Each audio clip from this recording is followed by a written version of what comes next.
Trump just lit the fire by blasting who's really responsible for rise in crime, doesn't care who he offends. Donald Trump sparked controversy, possibly offending a lot of people, after tweeting about a 13% crime rise in the United Kingdom and linking the horrible stat to radical Islamic terror and reminding readers that we must keep America safe. Some people criticized the president by accusing him of pushing rubbish that could make people commit hate crimes, fake news, and others spoke of statistics and tried to use facts to negate the point that radical Islamic terror is a problem. Leftists suggest that he was wrong in linking Wales and England to terrorism, and Trump was said to be spreading fear and xenophobia according to Daily Mail. Donald Trump was today accused of peddling rubbish designed to provoke hate crime after he wrongly linked the rise in offenses in England and Wales to radical Islamic terror. The U.S. president sent a tweet referring to figures out yesterday showing crime increased by 13% last year and warning we must keep Americans safe. But British MPs tore into Mr. Trump for talking nonsense and said he is spreading fear and xenophobia by wrongly blaming the rise on terrorism.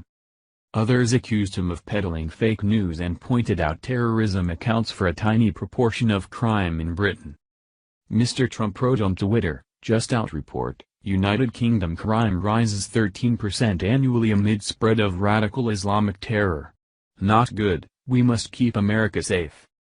It was then reported that hate crimes in the UK rose about 30% and Trump was essentially blamed for it on the basis of his tweet being the type of jargon that promotes hate crimes. Let's not forget that many hate crimes have been hoaxes committed by delusional leftists looking to cause trouble. Others have stated that crime has gone up, but that terrorism was only a small portion of it. That must be due to the fact that terrorists don't strike on a daily basis. The amount of victims they take out in a single day usually isn't as much as the rest of the location's victims over a period of time. Obviously terrorism numbers will be lower than the rest of an area, over time, and that's completely logical. However, the amount of terror attacks may have increased and that's too high. Also consider that terror attacks are much different than someone stealing a purse. Crime is crime, but there's variations of crimes and some are simply much more evil in nature.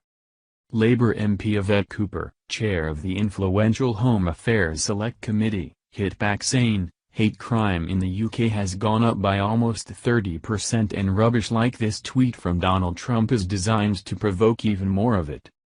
Figures released yesterday revealed that police forces registered 5.2 million crimes in the year to the end of June. But while terrorism has surged, with 5 murderous attacks across Britain killing dozens and injuring hundreds in the last year, it is a tiny proportion of arrests.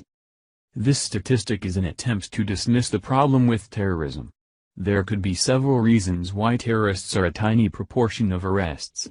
One reason is that many terrorists don't survive their explosive device or get shot by police. How can authorities arrest a terrorist if they're blown to pieces or filled with bullets on the ground bleeding out into sewer?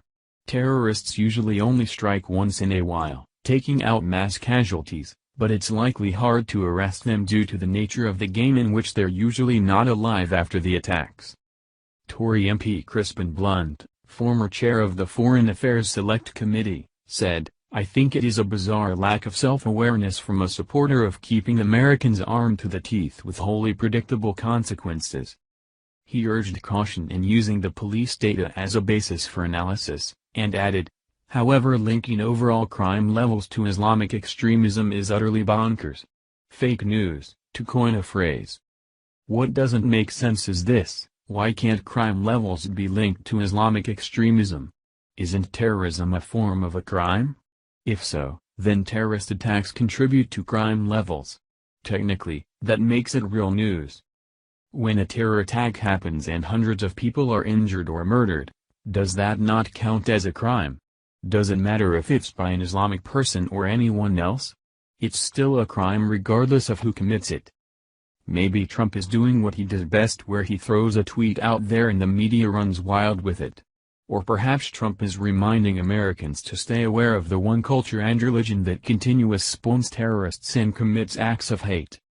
What's funny about all of this is how maddening people get over one little Trump tweet. Trump could say anything at all and people on the left will eat it up. They'll turn it into all sorts of stories. They'll twist his words. They'll do whatever they can to make Trump look bad. Let's look at it this way. If a particular group of people is well known to commit terror acts, then how can they remove that stigma and reputation? It's easy. Don't commit acts of terror and people won't have anything to talk about. Whatever you do, don't let the mainstream media or far leftists spin the narrative. Think for yourself. Thank you for watching this video. What do you think about this? Share this on Facebook and Twitter along with your comments.